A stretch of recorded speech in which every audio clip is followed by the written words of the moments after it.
සුබදැසන. මනුෂ්‍යයෙක් වෙලා මේ ලෝකේ උපදින එක අපි පෙර කරපු පිනක්.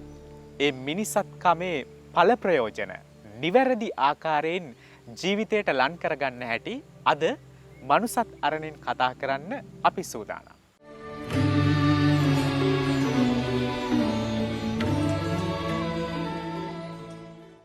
අද මනුසත් අරණට වැඩම කළ අතුරුගිරිය අභයදර්ශනාරාමාධිපති පූජ්‍යපාද පරපාමුල්ලේ සිරිවිමල ස්වාමීන් වහන්සේ ගෞරව පෙරදරි සිතින් පිළිගනු ලබනවා.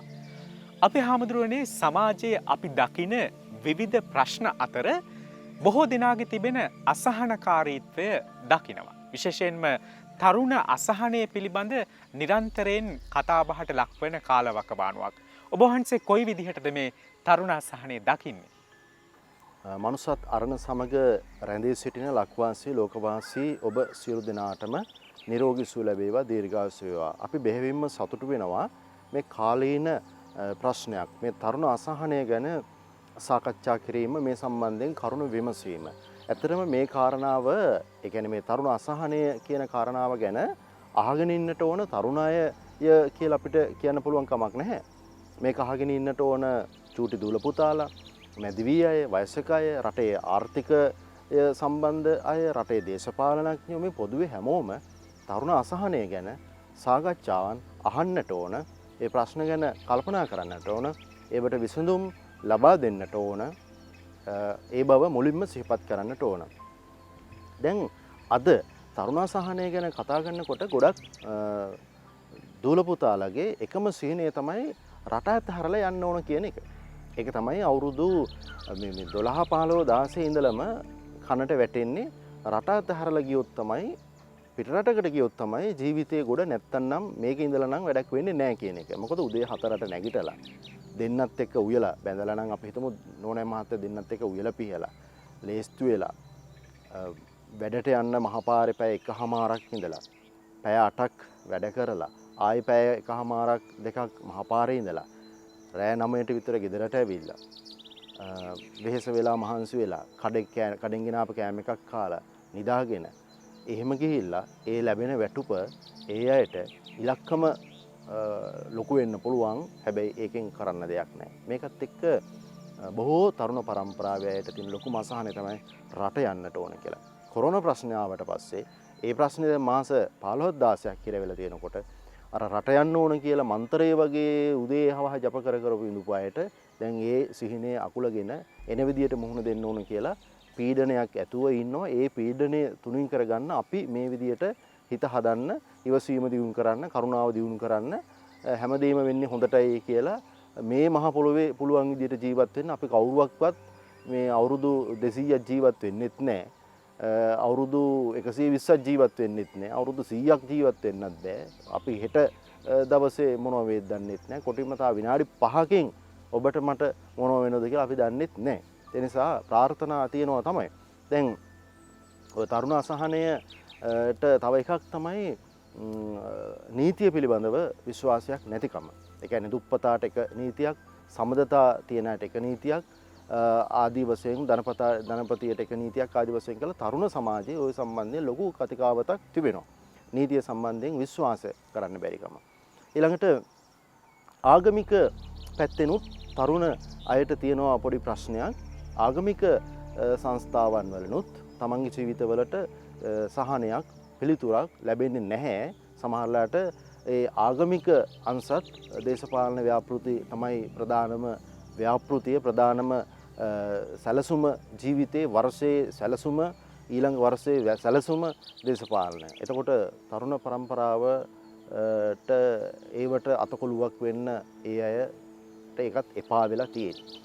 ඊළඟට දේශපාලනඥයන් පිළිබඳවත් බොහෝ දුරට තරුණ පරම්පරාවට විශ්වාස තියාගන්න බැරි වෙලා තියෙනවා. මොකද මේ තරුණ පරම්පරාව කියන්නේ ගොඩක් දුරට අධ්‍යාපනය ලැබලා තර්ක කරලා තමයි හැමදේම කරන්නේ. අම්මට තාත්තට සලකන එක තර්ක කරලා තමයි කරන්නේ. පැරණි සමාජයේ අම්මට තාත්තට සැලකුවේ මේ තර්ක කළා නෙමෙයි. අපේ අම්මනේ, අපේ තාත්තනේ බඩගින්නේ හිටියනේ, නිදිමරුවනේ, දුක් විඳනේ, හේනට ගියානේ, කුඹුරට ගියානේ, අපිට බඩගින්නේ ඉඳලා අපිට කන්න දුන්නනේ, අපි කාලේ වුණාට පස්සේ අම්මා කෑවනේ. ඔය ආදී කතන්දරවල තමයි අතීතේ. අද එහෙම කිය අම්මා තාත්තගේ ಗುಣ සිහි කර ඉඳිල්ලක් වෙන්නේ නැහැ. ඉතින් ඔය තරුණ අසහන දේශපාලනය පිළිබඳව තියෙන අවිනිශ්චිතභාවය. ඒ වගේම තමයි සැප විඳීම කියන එක එක්තරා කොටසකට සීමා වෙලා තියෙනවය. අපිට සදාකල්හිම අපේ දරුවන්ගේ දරුවන්ටත් සදාකල්හිම පීඩනය දුක මත තමයි ජීවත් වෙන්නේ කියන විශ්වාසය Taman තුල හදාගෙන ඒ ප්‍රශ්නය තුල පීඩණයෙන් ඉන්නවා අසහනේ. ඊළඟට තමයි වෙළඳ පොලේ තියෙන මාල වලලු දුරකථන වාහන ආදී දකින විසිතුරු දේවල් බලලා ඒව ඉතා ඉක්මනට අද දැක්කනම් අද ගන්න ඕන හෙට ගන්න ඕන ණය වෙලා හරි ගන්නට ඕන අරයට තියනවා මට නැත්තම් බෑ කියලා මෙන්න මේ අධික ලෙස වෙළඳ පොලේ විවිධ භාණ්ඩ විවිධ දේවල් දකින්න ලැබීම ඒවාට ආකර්ෂණයක් ලබා දීම ඒවා වරින් වර දකින්න ලැබීම පෙන්වීම තුලින් ඇති වෙලා තියෙන ලොකු අසහනය. ඊළඟට තව එකක් තමයි අපි කතා කරන මේ ක්‍රමවේදයක් නැතිකම. ඕක තේරෙන්නේ මේ සිස්ටම් එකක් නැහැ කියලා නිතරම කියවෙනුනේ අපේ සමාජයේ. රටේ සිස්ටම් එකක් නැහැ, සිස්ටම් එකක් හදන්න කියලා කියනෝනේ. ඔහොම හදන්න කියලා කියනකොට ඔන්න අපි හිතමු සිස්ටම් එකක් හදන කාලයක් උදා වෙනවා. කාලයක් උදා වෙලා ඊට පස්සේ ඒ සිස්ටම් එකට මිනිස්සු දාන්න හැදුවාම ඒකට දාන්න බෑ. සමහරු සිස්ටම් එකක් නැතුව ජීවත් වෙලා පුරුදු වෙලා ඒකට ඇබ්බැහි වෙලා සිස්ටම් එකට දාන්න ගියාට පස්සේ පොඩ්ඩක් තේරෙනවා නිකන් හරි නෑ වගේ නිකන්. එහෙම නෙමෙයි අරහිම තමයි හොඳ වගේ කියලා හිතනවා. හැබැයි ඒ වුණාට සිස්ටම් නෑ කියලා බයිනවා. සිස්ටම් හදන්න ගියාට පස්සේ ඒක හදන්න දෙන්නේ නෑ. සමහර විට ඒ සිස්ටම් එක සමානාත්මතාවයක් නැතිකම නිසාත් සමහර අය සිස්ටම් එකට නැත්තම් ක්‍රමවේදයට මම මේ වචනේ පාවිච්චි කරන්න ගත්තේ මේ වචනේ සාමාන්‍යයෙන් හැමෝටම තේරෙන්නේ භාවිත වෙන්නේ ඒ නිසා. සිස්ටම් එකක් හැදුවත් ඒක කරෙහි මිනිසුන්ගේ විශ්වාසයක් ගෞරවයක් ඇති නොවෙන්නේ සිස්ටම් එකත් සමානාත්ම නැති නිසා. උදාහරණයක් වශයෙන් කිව්වොත් දැන් මම හිතන්නකෝ මම නම් සිස්ටම් එක හදන්නේ. මම තමයි හදන්නේ කියලා හිතන්නකෝ. මම හදනවා. හැබැයි මගේ බිරිඳට මම කියනවා නෑ ඔයා මේකට ඔයා මෙහෙම කරන්න ඕනේ නෑ. මගේ තාත්තට මං කියනවා නෑ ඔයා මෙහෙම සිස්ටම් එක ඇතුළට ඔයා ඉන්න ඕනේ නෑ. ඔයා වෙනද විදිහට වැඩ කරන්න කියලා. මගේ යාළුවට මං කියනවා නෑ ඔයා මේ සිස්ටම් එකට එන්න ඕනේ නෑ. ඔයා කමක් නෑ එහෙම කරන්න කියලා. අන්න මෙන්න මේ තියෙන සිස්ටම් හැදුවට වැඩක් නෑ. ඒවා සමානාත්මතාවයෙන් තියෙනවා. මම නම් සිස්ටම් එක හදන්නේ මගේ බිරිඳත් ඒක කරා. මගේ දුවත් ඒකම කරා. මගේ අම්මා තාත්තත් ඒක කරා. මගේ ස්වාමියාත් ඒකම කරා. මෙන්න මේ අපේ තියෙන තරුණ පරම්පරාවේ පොඩි මානසික පීඩනයක් තියෙනවා. සිස්ටම් එකක් හැදුවට වැඩක් නැහැ. ඒක අපිව ඒක ඇතුළට දානවා. ඒගොල්ලෝ ඒක ඇතුළට බහින්නේ නැහැ. ඒගොල්ලන්ගේ අය ඒක ඇතුළට බහින්නේ නැහැ. මෙන්න මේ පීඩන, මේ තරුණ සමාජයේ තියෙන පීඩන. මේවට අපි විසඳුම් හොයන්නට ඕන. මේවා අපි කල්පනා කරන්නට ඕන.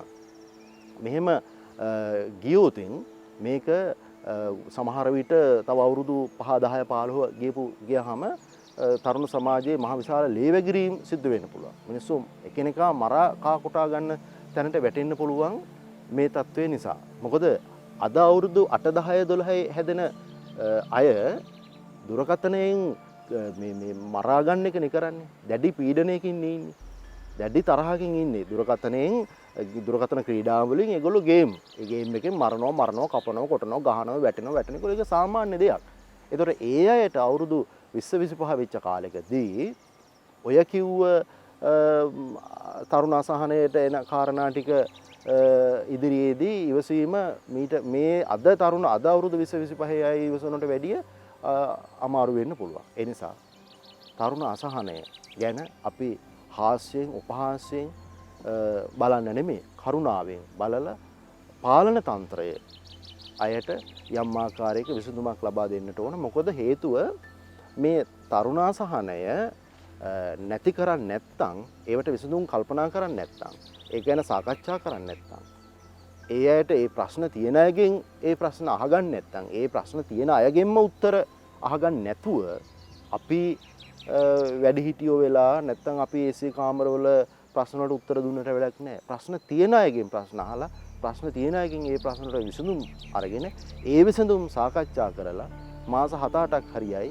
මොනවා හරි විසඳුම් මේවට හොයන්න කියන එක තමයි අපි සිහිපත් කරන්නේ.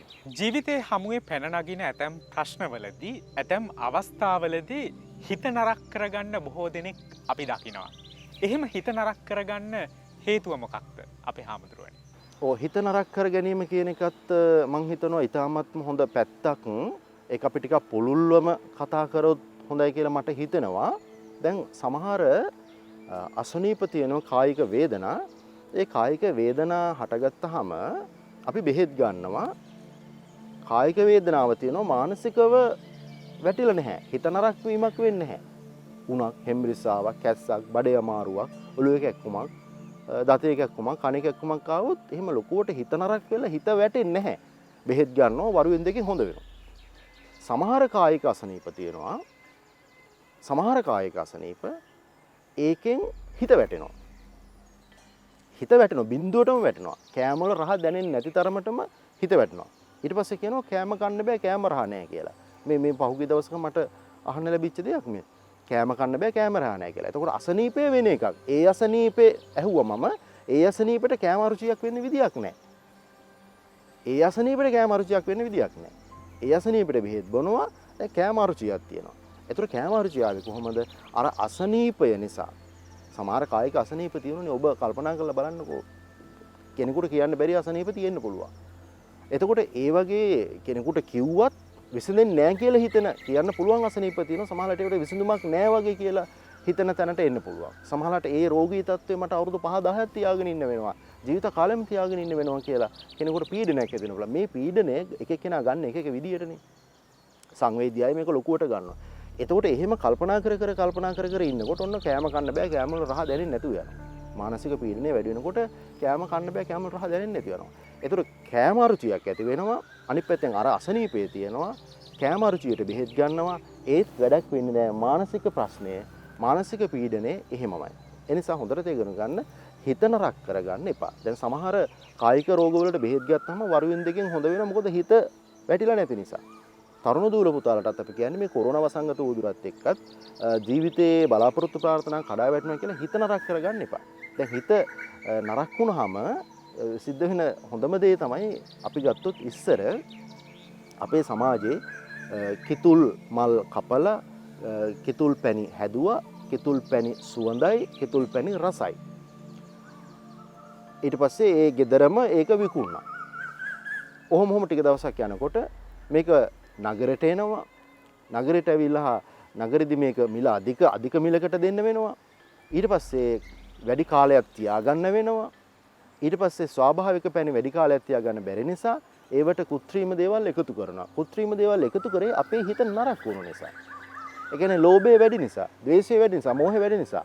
මුල් කාලේ වත්තේ ගහෙන් පැණි ටික අරගෙන ඒක විකුණා, ඒක දුන්නා. එතන හිතේ ලෝභයක් මොකුත් නැහැ එහෙම. හැබැයි පස්සේ මේක වෙනද පොළට ආවට පස්සේ එතෙන්දී වසවිසක් දාලා සමහරවිට කල්ලිකුත් වීමේ දිනේ තියෙන්නේ 2021 නිෂ්පාදනය කළා නම් 2025 තමයි කල්ලිකුත් වීමේ දිනේ සමහරවිට තියෙන්නේ.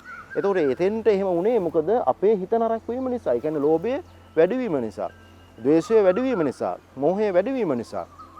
අපේ හිත නරක වෙනකොට පැණිවල රහ වෙනස් වුණා. අපේ හිත නරක වෙනකොට ওই විදිහට කිරිවල රහ වෙනස් වුණා. අපේ හිත නරක වෙනකොට කොටින්ම පාරේ විකුණන්න තියෙන අඹ පවා මෝරන්න කලින් කඩලා තියෙයි. මෝරන්න කලින් කඩපු අඹ විකුණන්න තියෙන. එතකොට ඉදුණාම රස නැහැ. පැපොල් එකත් එහෙම මෝරන්න කලින් කඩනවා. අපේ හිත නරක වුණානේ. ඉස්සර මුල් කාලේ අපි අඹ කෑවේ ගෙඩිය බිමට වැටුණා, ඉදිලා අපි කෑවා. ගහේ ගිහිල්ලා ඔබලා බලලා ඉදිලා කඩන් කෑවා, එච්චරයි. මොකද හිත නරක වෙලා නැහැ. පස්සේ වෙළඳ පොලක් හැදුනට පස්සේ හිත නරක වුණා.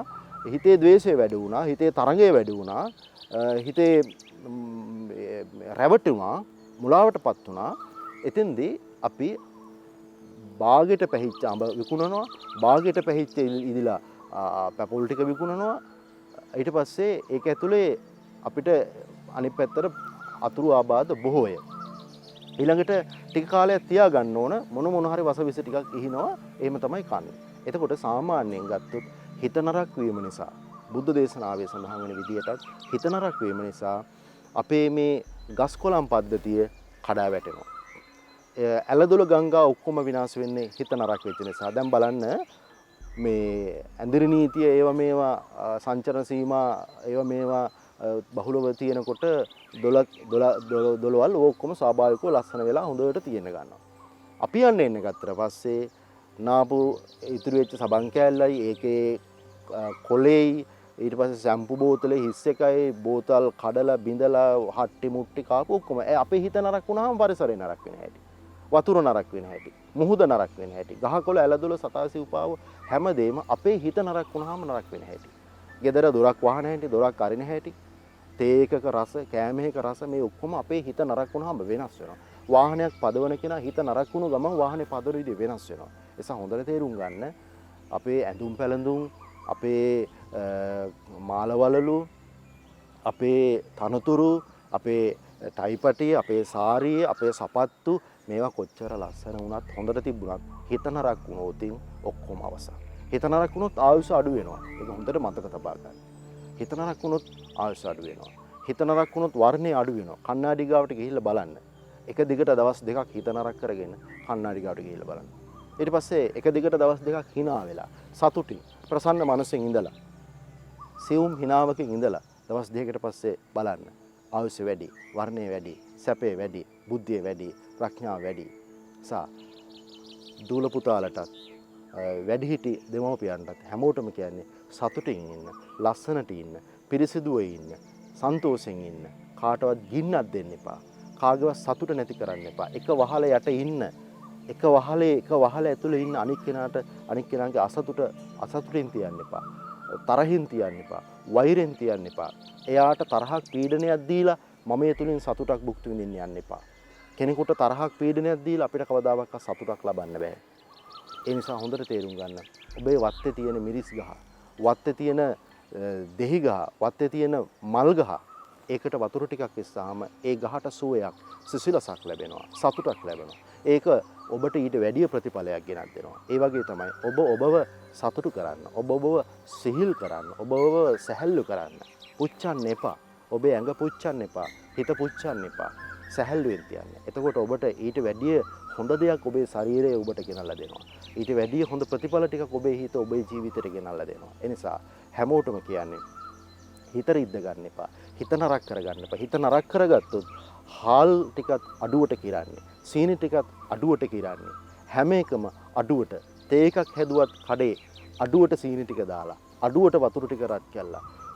හවස 7ට තේ එකක් ඉල්ලන්නවොත් මිනිස්සෙක්, ඒ මිනිස්සයාට තේ එක දෙන්නේ උදේ 4 දාපු කහටකින් තමයි හැන්දෑවේ 4ට ආපු මිනිස්සයාටත් ඒක දෙන්නේ. ඒ නිසා හිත නරක කරගන්න එපා. හිත නරක කරගන්නවා කියන්නේ ලෝභය, ද්වේෂය, මෝහය තියාගන්න එපා. ලෝභය, ද්වේෂය, මෝහය එනවා. එන එක සාමාන්‍ය දෙයක්. එන එක තියාගෙන ඒක මතින් වැඩ කරන්න එපා. එනවා තමයි. එන එක නතර වෙන්නේ ඒක නතර කරන්න වෙන වැඩපිළිවෙලක් තියෙනවා. ලෝභය, ද්වේෂය, මෝහය එනවා.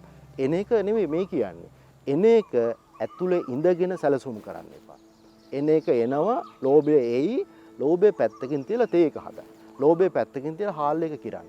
ලෝභය පැත්තකින් තියලා ලීස් ගස් ටික දෙන්න. ලෝභය පැත්තකින් තියලා හරියට මිනිස්සයට වෙළඳාම කරන්න.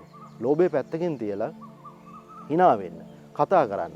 එවිට අපිට අපේ ජීවිතය අන් අයගේ ජීවිතයේ සුන්දර වෙනකම් බලන් ඉන්න අපිට අමාරුයි. හැබැයි අපේ ජීවිතයේ සාපේක්ෂ යම්කිසි සුන්දරත්වයක් අපිට දකින්න පුළුවන්කම තියෙනවා. තමන්ගේ කණ්ණාඩිය ගාවදීත් ඒක තමන්ට දකින්න පුළුවන්. යාළු මිත්‍රෙක් ආවත් කියයි අනේ ඔයා දැන් ඉස්සලට වැඩිය හොඳයි, ලස්සන වෙලා, ප්‍රසන්න වෙලා කියයි. ඒකට හේතුව මම මගේ හිත පරිස්සම් කරගත්තා. ඒක අමාරු වැඩක්.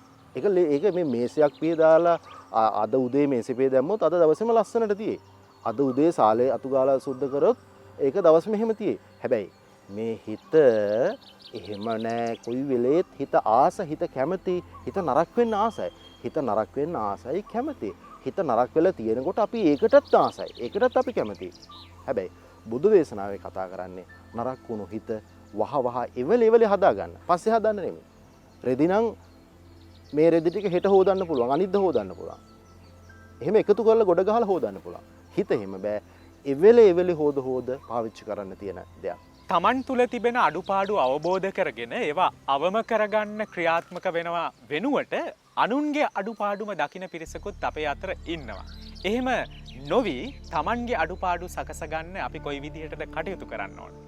සාමාන්‍යයෙන් අමිල මහත්මයා මේ ලෝකේ හැමෝම දක්ෂයි ආසයි කැමති ලේසි පහසුයි මිහිරි සුන්දරයි අනුන්ගේ අඩුපාඩුකම් දකින්න බලබල ඉන්න අනුන්ගේ අඩුපාඩුකම් දිගට තියනවා දකින්න ඒ වගේ මේ අඩුපාඩුකම් තිබුණාට පස්සේ තව ඉස්සරහට ගිහිල්ලා තව අමාරු වෙටන හැටි දකින්න බලන්න ආසයි කැමති ප්‍රියයි ලේසි පහසුයි තමන්ගේ අඩුපාඩුවක් පේන්නෙත් නැහැ කිව්වට තේරෙන්නෙත් නැහැ කිව්වොත් කියපු අයත් එක්ක අමනාප වෙනව තරහ වෙනවා හැබැයි ඔය අතර සමහර අය ඉන්නවා නිතරම එයාගේ අඩුපාඩුව දකිනවා කොටින්ම මගේ අඩුවක් මගේ වැරැද්දක් තියෙනවා නම් කියන්න කියලාත් කියනවා මම මේ කියන දේ තුල පවා ස්වාමීන් වහන්සේ මගේ වැරැද්දක් අඩුවක් තියෙනවා මට කරුණාවෙන් පෙන්වලා දෙන්න කියලා කතාව පටන් ගන්නා ඉන්නවා මගේ මොන හරි අඩුවක් පාඩුවක් තියෙනවා මට කරුණාවෙන් කියලා දෙන්න නිකන් මේ ගහන්න බනින්න අපහාස කරන්න නෙමෙයි කරුණාවෙන් කියලා දෙන්න කියලා කියන අය ඉන්නවා ඒ නිසා අපි දක්ෂ වෙන්නට ඕන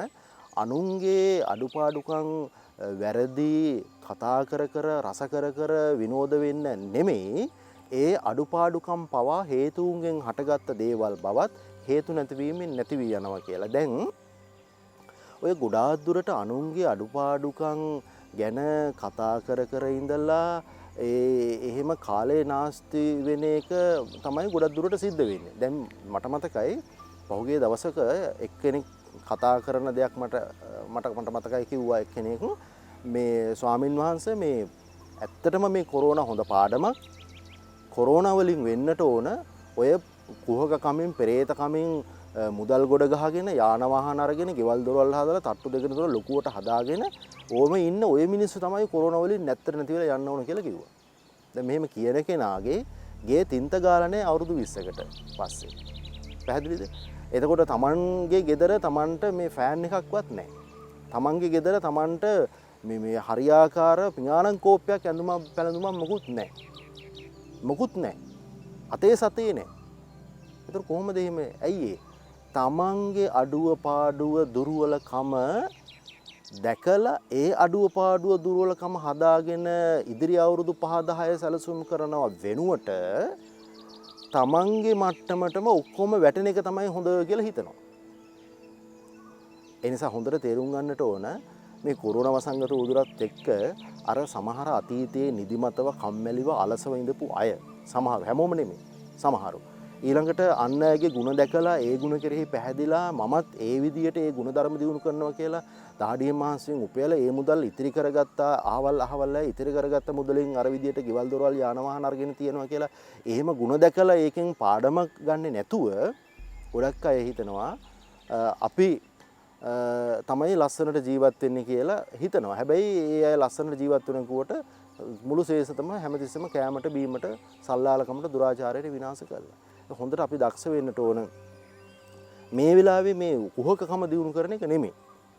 ඒ කියන්නේ මේ තමන්ගේ අඩුපාඩුකම් දැකලා උත්සාහවන්ත වෙන්න. ධෛර්යවන්ත වෙන්න. මුදල් ඉතිරි කරන්න.